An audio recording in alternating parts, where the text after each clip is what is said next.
దేవుని యొక్క అతి ఘనమైన నామమునకు స్తోత్రం కలుగునుగాక. ఈ పునరుద్ధాన దినమున మీకందరికీ వందనాలు తెలియచేస్తున్నాను. ఎలా ఉన్నారండి? అందరూ బాగున్నారా? ప్రతిరోజు మీ కొరకు, మీ కుటుంబాల కొరకు మేము ప్రార్థన చేస్తున్నాము. మీరు కూడా మా కొరకు, మా పరిచర్యల కొరకు ప్రార్థించవలసిందిగా ప్రభు పేరిట మీకు తెలియచేస్తున్నాం. ఈ దినము మిమ్ములను బలపరచు దేవుని మాట, యెహోవా మమ్మును మరచిపోలేదు, ఆయన మమ్మును ఆశీర్వదించును. కీర్తనలు 115వ కీర్తన 12వ చరణం. కొన్నిసార్లు మనము అనుభవిస్తున్న కష్టాన్ని బట్టి, అనారోగ్య సమస్యలు, ఆర్థికపరమైన ఇబ్బందులను బట్టి మనం అనుకుంటూ ఉండవచ్చు, దేవుడు మనలను మర్చిపోయారా, ఆయన విడిచిపెట్టారా అనుకుంటాం. కానీ మన దేవుడు ఎన్నడూ మనలను మరచిపోయేవారు కాదు, విడిచిపెట్టేవారు కాదు.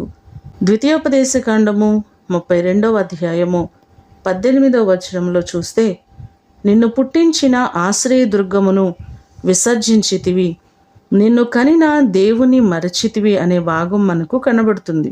మనమైనా మన దేవుణ్ణి మరచిపోతాము, మన దేవుని సన్నిధిని నిర్లక్ష్యము చేస్తాం. కానీ మన దేవుడు ఎన్నడూ మనలను మరచిపోయేవారు కాదు, విడిచిపెట్టేవారు కాదు.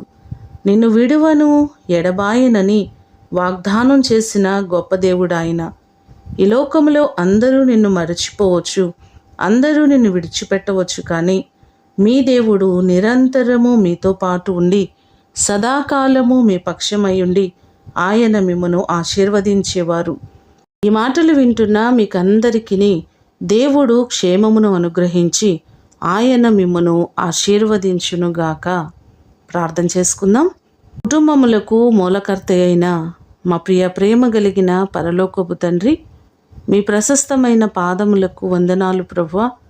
మీరు మమ్మలను మరచిపోయేవారు కాదు, మమ్మలను విడిచిపెట్టేవారు కాదు, నిరంతరము మాతో పాటు ఉండి మమ్మలను నడిపించే దేవుడవు ప్రభువా. నీ కృపచేత మా ప్రియులెల్లరినీ జ్ఞాపకం చేసుకోండి. ప్రతి వారికి మీరు తోడై ఉండండి.